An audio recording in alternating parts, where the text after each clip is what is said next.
Hi folks, this is Andreas from TacticalGearhead.com coming to you today live from Seattle, Washington.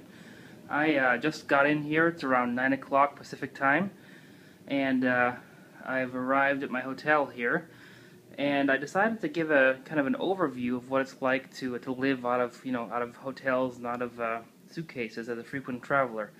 And that's one of the reasons that we're so passionate about gear, is because really it becomes part of your life. One bag in particular I've been traveling with a lot recently is this eBags Weekender. Now this bag I purchased with my own money. It's not something that they funded us. I've purchased a number of things from eBags in the past. It's a great outfit. They have a lifetime warranty and all the stuff that they make. No questions asked. They make fantastic packing cubes that rival those from Eagle Creek or Tom Ben. Really, it's a good outfit overall.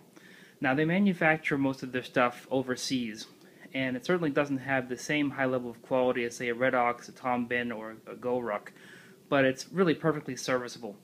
This unit here can be found, on Amazon or on eBags.com, usually for right around $80. Now the eBags, this is the eBags Weekender Mother Lode TLS, I believe. They make this in two versions. This is the backpack version, and they make a wheeled duffel version. Being the consummate one bag traveler, I prefer the backpack version, in that I can fit more stuff into it, and I can be much more maneuverable than if I'm lugging around a wheeled cart. Plus, I end up flying on a lot of regional jets where, regardless if your bag will fit in the overhead, and the wheeled version of this bag does fit in the overhead on small regional jets, like the ERJ 145 from United, for example.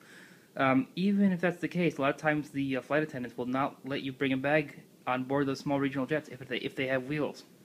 So this bag and those like it, for example, the Tom Ben Aeronaut, the Red Ox Skytrain, the Go Ruck GR2 that I've tried, these bags really are fantastic for someone like myself who has to go between small regional jets to larger planes without wanting to have to gate check and have to wait and deal with all that hassle. So this bag here basically is a convertible bag. That means it has backpack straps, and those backpack straps can be hidden by simply disconnecting them from down here. There's a little connector thing. It's going to be hard to see with the dim lighting in this room. And then they just kind of tuck away behind this zippered area here in the back of the bag. So if you want to make the bag look a little bit more formal for, I guess, a business setting or something, you could carry it like a suitcase using this handle on the side here, and then tuck away these backpack straps. That being said, this particular bag doesn't have the kind of refined look, in my opinion, of some of the other bags from some of the higher-end vendors. But what I mean by that is my wife described it as, it looks like I'm going camping when I put this thing on. Essentially, it doesn't have, the material is a little bit thinner, it doesn't maintain its structure quite as well, so it ends up looking kind of lumpy, and with the 12,000 zippers that are exposed in the front here, it just looks very busy. So, depending on your line of work, it may not fit in meeting rooms that well. I chose black as the color, although it does come with many different color options. Black is always pretty neutral for a business setting. Anyway, so let's get down to it. Now, the bag has these fantastic cinch straps here on the outside, and again, I hope you can see these. These straps on the outside let you cinch down the bag, basically allowing the stuff, a lot of clothing in there, but still fit in the overheads or under the seats on all but the tiniest of jets. So I can go ahead and open those up. Now, the greatest feature about this bag is that it opens completely around like a suitcase. So it's not a top loader like most backpacks, it's actually like a suitcase. So I can unzip it all around and flip her open right like that. There we go. Now the inside of the bag, you'll see, is lined in a kind of a contrasting red color. So, or I guess reddish or orange, I'm not really good with colors. I failed kindergarten, folks. So anyway, it makes it very easy to find your object within the bag. Now on the inside flap here, there's this kind of little mesh compartment. I never actually use this bit, but I guess you could put some, like a sweater or something in there to keep it separate from everything else. Inside here, I've just kind of crammed some clothes. I have my casual jeans I use for, for longer trips or whatever. Let's get those out of the way. Further inside here, I use packing folders. These are packing folders from Eagle Creek, but I also have packing folders from other companies that I use as well. This time I just happened to grab the Eagle Creek ones. These are really great value. They can usually be found at Target or online, like Amazon or something. They're not quite as nice as the ones from Tom Bin, for example, but they serve their purpose. These packet folders here are quite nice for keeping shirts and the like maintained. Anyway, that's besides the point. Back to the bag. The bag has this really fantastic cinching feature on the inside here, which is great for those of you folks who use bundle wrapping as a technique. It allows you to essentially, snap these shut. It's kind of hard to do with one hand here, so I'm not going to do it.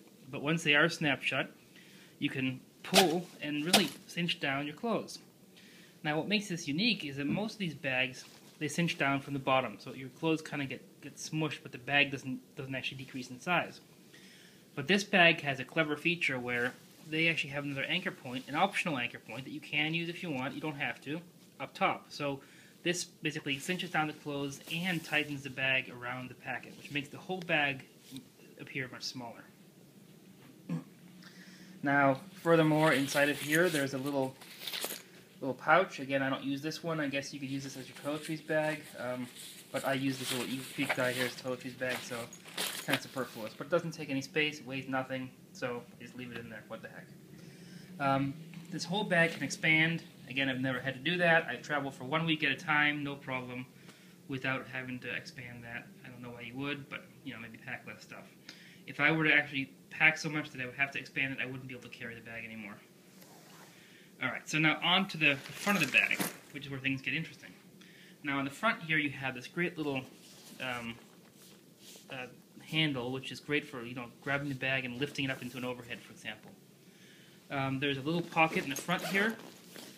I like to use this pocket here, which is also, again, all pockets are lined with this nice bright colored material so you can see what's in there. I like to use this pocket to save receipts and hotel folios. I also like to use that for jamming my phone and wallet in right before I go through the TSA pre-check, so I don't have those beeping on the metal detector.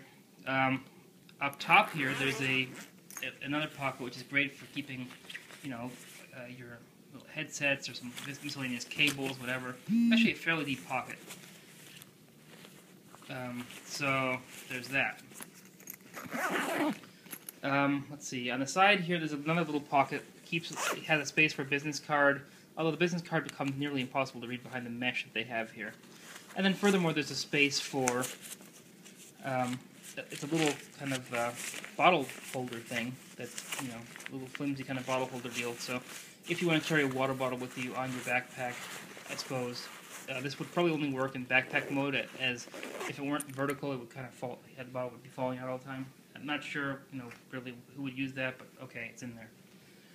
Okay, now, again, I mentioned I'm a one-bagger, right? That means that I travel with one bag, if at all possible. Now, this bag I mentioned doesn't look that good in the boardroom, but this time I was on a trip where I was just meeting with internal people. I wasn't meeting with clients, so I was able to get away with this. So, anyway, on the back end of the bag here, right above where the backpack straps are, there's another little pocket, which has a really clever feature.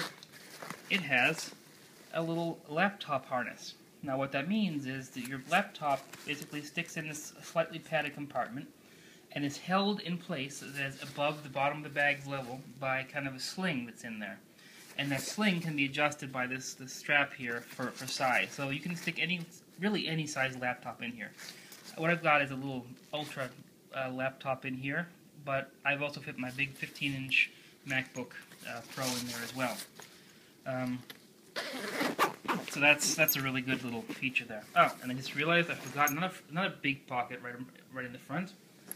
The main front pocket here.